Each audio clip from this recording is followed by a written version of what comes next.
If you're looking for homes right now, I know that there's a lot at stake, especially in this hot market. Everything it just feels so rushed. But I do know that you want to find that perfect property. You want to put in that offer and then hopefully be the owners of that perfect home.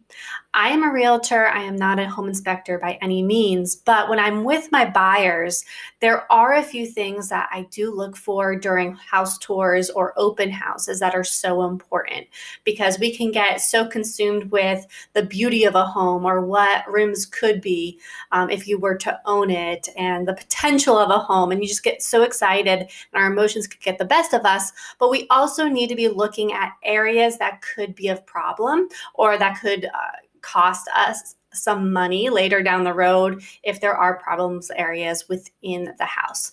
So I try to keep my eyes open during the walkthroughs of red flags that I see just by, walking through the home. So let's get started. All right, so I have my list in front of me, and number one is to eyeball the roof and gutters just to see if there's anything noticeable because replacing a roof is very expensive. And in this seller's market, it's not necessarily something that we might be able to negotiate. So knowing the condition of the roof will help us gauge how much additional money you might have to spend down the line, whether that be in 2 years, 5 years, 10 years. Who knows, the roof might be new and you may not have to replace it for 30 years. So those are things to definitely keep in mind. Now, you will also be able to request a home inspection and they will be able to go onto the roof and really take a deeper, closer look at the roof and gutters. But during the house tour and whatnot, all we can do is stand on the ground and look up just to see if there's any red flags from the ground. Number two, I always say that the best time to see a home is in the pouring rain or the day after a rainstorm, because that is when you'll be able to see whether or not water builds up close to the foundation. And if that happens, then the water has the potential of seeping into the tiniest crack and causing problems down the line.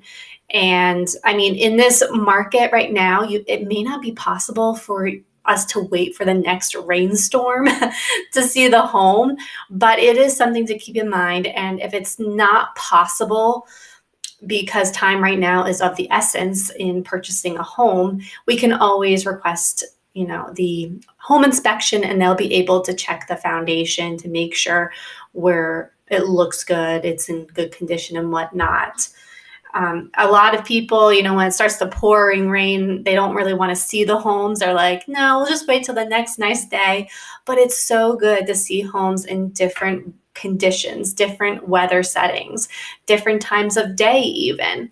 So again, something to keep in mind, but that was my number two.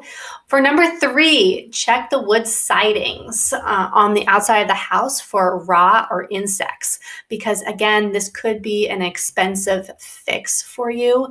And those unexpected expenses after buying a home is not fun. So we'll, take, as we do the walkthrough again, looking at the wood exterior of the home, and see if there's anything to the naked eye.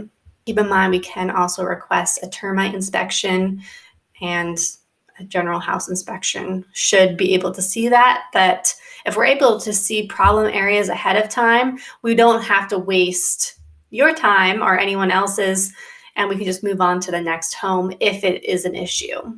Number four might sound kind of obvious, but does everything function and look as it should? Again, sounds basic, but it's so important. So here are some common suggestions that I have. For example, making sure that the doors open and shut properly. This could, if they don't, if it gets stuck or if it doesn't align well, I mean, sometimes the home does settle over time, but it could be a sign of foundation issues. I know that wood can expand and contract depending on the weather or the season. Check light switches and look for any flickering lights. If there are lights that aren't working, it could be a electrical problem. Or check for stains on the walls or on the ceiling.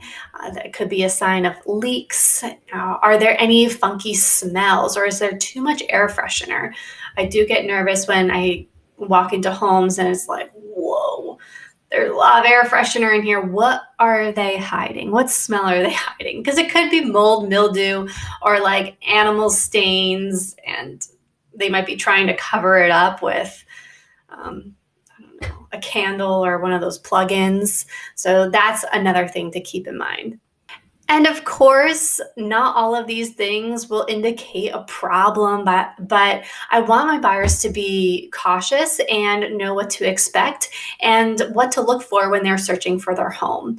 Emotions can, again, get the best of us sometimes, and we don't want to settle for a home that you love just to be stuck with long-term issues later on that you didn't know about beforehand. It's always good to know what problems might come about later than being surprised after purchasing maybe the most expensive item in your lifetime. So while this is obviously not a comprehensive list, it is a good start. And if we do see any problems, we can use that in negotiations, or we can just move on to another home. And if you decide to move forward, there's always home inspections and contingencies that can be put in place at that time to protect you as the buyer. Also, it is important to note that if you do end up buying a home, you will also want to check all of these things at your final walkthrough to make sure that these problem areas were addressed and that the home is in the same condition as stated in your contract. Well, that is all I have for you today. I do want to mention that I have some free buyer and seller guides down below. There's a link in the description box. Feel free to take a peek, download a copy for yourself. Hopefully that will provide you with additional assistance during your home buying or home buying search and home selling process. If you are in the market for a home, happy house hunting. And if you're a local, feel free to reach out. I'd be more than happy to help you in any way that I can. And if you like this video, if you found this video helpful, please like, subscribe, and be on the lookout for my next video. Thanks for watching.